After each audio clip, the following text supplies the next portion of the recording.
Hello and happy Friday. Welcome to Luminar Coffee Break. Today's episode is all about getting new users up and running with Luminar AI. And to kick it off, I wanted to share with you some of the most frequently asked questions we've had over the last week in our user guide. The number one thing people searched for in this past week was watermarking. So I want to take a moment to walk you through how to add a watermark in Luminar AI. We switch over here to the software and we'll go ahead and get started. I have an image that I already edited, and let's say I want to export this to share on the internet. So I'm going to go over to the Edit tab and I'm going to click over into the local masking and we'll go to Add and Texture. Now, a texture overlay works in a lot of different ways. You can use it to add actual textures. You can add in images for some basic compositing, or you can add in your watermark. So in this image, I'm going to go ahead and click on texture selection. I'm going to scroll all the way to the bottom, and I was pretty sure that I had my watermark already stored in here, but it looks like I don't. So then I'm going to click on the plus button and locate my watermark on my hard drive. Now I know I have it in my pictures folder, and I have a folder for my photo logo, which here it is down here. And I can choose which of my logos that I'd like to use. So let me go ahead and just expand this out. I'm going to grab this black, actually I think I want the white high-res PNG there, and I'll click open. And this is going to put that PNG file right over the top of my image, and then I can adjust the size and placement. We'll give it a moment to load because it is a high-resolution file, so it does take a little bit of time.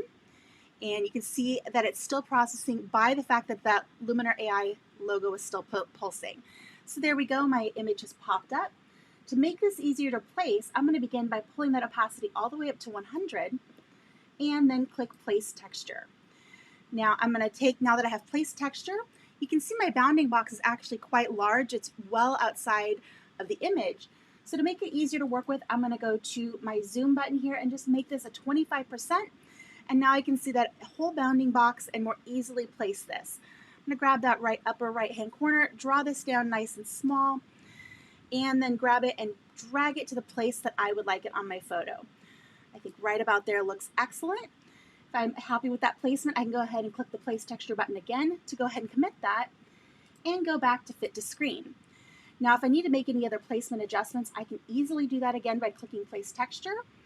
And I can also adjust that opacity, so if I don't want it to be quite so stark and I want a little bit of that background to come through, I can lower that opacity for more of a watermarked effect, or I can keep it up all the way at 100. That's a very personal call. I typically keep it around 70%. It backs off the intensity, but it still is clear enough to read and be recognizable. So that is how you quickly and easily add a PNG watermark. Now, if you have a JPEG watermark, the steps are very similar, but you'll have to make use of the blend modes. So we go down here into our advanced settings, and you would use these blend modes to go ahead and make that white background fall away and have the black of your signature show to go ahead and make that work. Now we have directions that will walk you through that step by step in our user guide.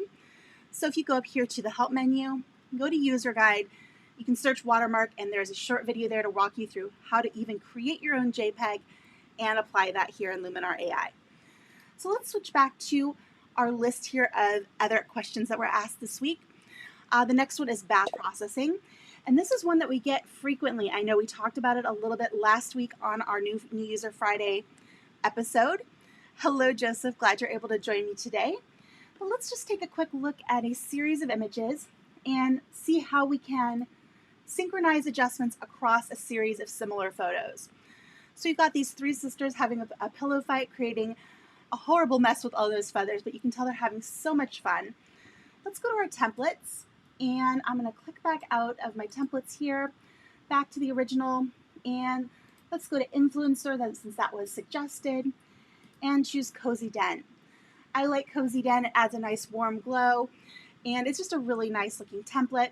Now let's say we want to have those adjustments that we just made using that template go across that entire series of images. We can go over to Catalog, and if you just wanted to put it on one or two, you would just right click, go to Adjustments, Copy Adjustments, and pick another image, right click, Adjustments, and Paste Adjustments. But what if we want to get this whole series at once? To do that, I'm going to grab the first image and hold down my Shift key, grab the last image. So you can see that my selected image here has a blue border. Everything else has a white border to indicate that it's selected. Then right click on that first image, go to adjustments and choose synchronize. It will then synchronize that same template across the entire series of photos so you can process a whole batch of things quickly and easily. All right, let's take a look at maybe one more here. We have our crop tool. So one of the things that we've noticed people tend to find a little bit difficult to locate is our crop tool. And that's because we named it Composition AI. So let me go ahead and pull up another image here. Let's take a look at this beautiful fall view here. I'm going to go to the Edit tab here once it's finished loading. Give it just a moment. All right, go to Edit. And we're going to go to our tools. Come on. There we go. And into Composition AI. Now you'll notice it has that very familiar crop icon there. And you can find all of our cropping and resizing tools in this panel. Composition AI is going to give you a recommendation for a crop. You can try it. If you don't like it, you can always undo it. Let's go ahead and click that button to see what it recommends. You can see it pulls it in a little bit tighter with our subject. And if we want to adjust it, all you have to do is grab those outer corners and pull it in to adjust it however you like. So I can pull that in a little closer right there. I can even flip the image. We can turn it back and forth. All sorts of fun things you can do here. If you're working with architecture, I encourage you to check out your perspective correction tools, or even if you're trying to level a landscape. These are very helpful. And if you need to make any fine tuning, check out these image 3D transform sliders. That'll allow you to refine the results and really dial in any perspective distortion and correct for it that you need to take care of. All right, now that I have my crop dialed in, I can hit return on my keyboard or click out of the Composition AI tool to commit that crop. So I hope that gives you some good idea of where to find answers to your questions. And again, you can always find that via the help menu and go to user guide. And what we covered today covers some of those really frequently asked questions. Now it looks like we have a question from Baljinder in the chat. Will there be any tool where we can write text with fonts of our choice? That is something that we have on our long-term roadmap. I think it's something that's possible in the future, but I don't have a specific time or day that will be coming. I know it's something that is on our feature request list. It's been requested many times, so it's certainly up for consideration. All right, if there's any other questions, make sure you pop those into the chat, or if you're watching the recording, pop them into the comments below. I always go back and read those, make sure your questions get answered.